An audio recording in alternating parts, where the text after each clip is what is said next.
ये वो मकबरा है जिसमें इस्तेमाल हुआ था अब्दुल रहीम के मकबरे का पत्थर। ये वो मकबरा है जिसमें पुराने टाइम पे नमाजें हुआ करती थी, जो कि दिल्ली के एकदम दिल के पास है, मगर फिर भी हो चुका है लोगों के दिल से गुमशुदा। आइए बताते हैं आपको मुगल काल के आखिरी मकबरे की कहानी, सफदरजंग का मकबरा, जिसका राज आज भी इस मकबरे में दफन है। जो किस्सा सफदरजंग का लोगों के बीच में लोकप्रिय है। आइए बताते हैं आपको कौन थे सफदरजंग।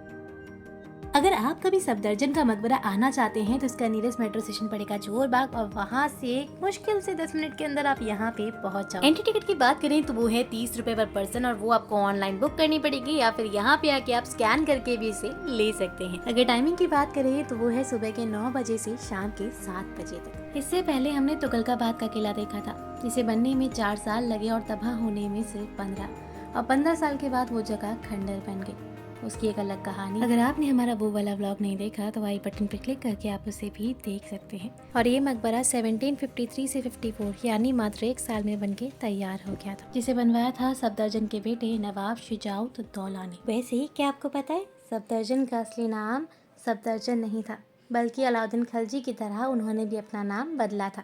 उनका पहला नाम था मोहम्मद मुकरिमिन कुरुसो, जो कि इतिहास के पन्नों में दफन हो गया, और उसके बाद से उन्हें जाना जाने लगा सफदरजंग के नाम से। अपनी सूझबूझ से उन्होंने अवध पे अटैक भी किया था और बने थे वहाँ के दूसरे नवाब। इसी के साथ उन्होंने मोहम्मद शाह का भी भरोसा जीता जब वो उनके लिए काम किया करते थे।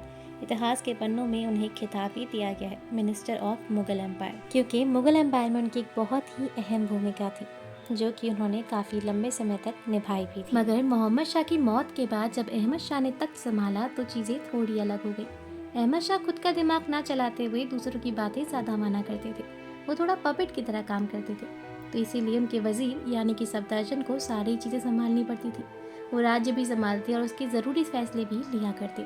मगर राजा को ये बात खटकने लगी कि उनका वजीर जो है इतना कंट्रोल कर रहा है, जिसके चलते उन्होंने फैसला लिया कि वो अब सफदरजंग को दिल्ली से बाहर निकाल के रहेंगे। और उन्होंने और राजाओं से बात की और मिलकर ये फैसला लिया कि वो मराठाओं को दिल्ली आने देंगे। मगर जब मराठा दिल्ली आए तो सफदरजंग को दिल्ली छोड़नी पड़ी।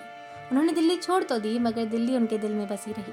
कुछ सालों बाद उनका देहांत हो गया, और उनके मरने के बाद उनका बेटा दिल्ली एक फरियाद लेके आया कि उनके पिता की कब्र को दिल्ली में एक छोटी सी जगह मिल जाए, जहाँ पे उनका मकबरा बनवाया जा सके। और उनकी इस फरियाद को जो है वहाँ के राजा ने अपना लिया, और उसके बाद बनवाया गया सफदरजंग का मकबरा। वैसे क्या आपको ये बात पता है कि कब्रों को हमेशा मकबरे के नीचे क्यों रखा जाता है? वो इसलिए क्योंकि पुराने टाइम में जो है कब्रों की भी चोरी हुआ करती थी, और जो लोग इन कब्रों को चुराया करते थे वो राजाओं से बड़ी मोटी कीमत मांगा करते। इसलिए कब्रों को अक्सर नीचे रखा जाता और उसके ऊपर जो है मकबरे बनते, और कब्रों के आसपास भी जो है सैनिक तैनात होते थे, जो कि कब्र की चोरी से उन्हें बचा सके। और क्या आपको पता है कब्र के आसपास जगह क्यों छोड़ी जाती है? वो इसलिए क्योंकि पुराने टाइम के लोग ये माना करते थे कि जब किसी की मौत हो जाती है तो उसकी आत्मा की शांति के लिए वहाँ पे नमाज अदा हो, उस इंसान को याद किया जाए ताकि उसकी आत्मा को शांति मिल सके। इसलिए पुराने टाइम में जो लोग आया करते थे इन मकबरों में, ये शोक की जगह है, ये दुख मनाने की जगह है, जहाँ पे लोग नमाज पढ़ते और यहाँ से चले जाते। मगर जो मैंने नोटिस किया, क्या वो आपने भी नोटिस किया? ये हल्का हल्का ताजमहल जैसा लगता है, और इसका पूरा आर्किटेक्चर ताजमहल से इंस्पायर है, क्योंकि ये दोनों जो है हुमायूं टॉम से इंस्पायर होके बने हैं। चारों तरफ मीनार है, इसकी भी ऊपर से फ्लोरिंग है, और इसी के साथ ऊपर एक गुम्बद भी है, और नीचे जो है सैनिकों के लिए रेस्ट एरिया भी है, यानी हल्की हल्की सारी चीजें सिमिलर है। चारों तरफ गार्डन भी आपको देखने को मिलेगा, और पास ही में एक मस्जिद भी है, जहाँ पे अब जाना तो मना है, मगर डिजाइन के तौर पे उसे भी इस मीनार के साथ ऐड किया गया। इसका जो आर्किटेक्चर है वो एबिसीनिया है, यानी इथोपियन आर्किटेक्चर है, बट मुझे इसमें हल्का इस्लामिक और गुजराती की मिक्स दिखाई दिया, जो कि गलत भी हो सकता है। ऊपर जाने के लिए आपको गेट के पास ही रास्ता दिखाई देगा, मतलब जब आप एंटर करोगे तो वहीं पे गेट है, और अंदर भी 2 जगह गेट है जहाँ से आप ऊपर जा सकते हैं, जिसके ऊपर एक बहुत बड़ा ताला लगा था। इसी के साथ मुझे यहाँ पे एक रोशनदानी दिखाई दी, यानी कि एक छोटी सी जंगला टाइप, जो कि रिमूवेबल थी और वहाँ से नीचे जा सकते थे, और मैं उसे रिमूव नहीं कर पाई। ओवरऑल मुझे लोकेशन बहुत अच्छी लगी, घूमने लायक हो, चाहे फ्रेंड्स के साथ, फैमिली के साथ, डेट के लिए, या फिर सिर्फ आप टाइम स्पेंड करना चाहते हो खुद के साथ, तो भी। दिल्ली की नाक पे होने के बाद भी यहाँ पे बहुत कम लोग आते हैं, तो यहाँ पे जो आपको सुकून महसूस होगा वो शायद और जगह ना हो। और इस मकबरे के मेन एंट्रेंस पे भी कुछ उर्दू में लिखा था, जिसका इंग्लिश में मतलब है when the hero of the plain bravery departs from the transitory, may he became a resident of God's paradise.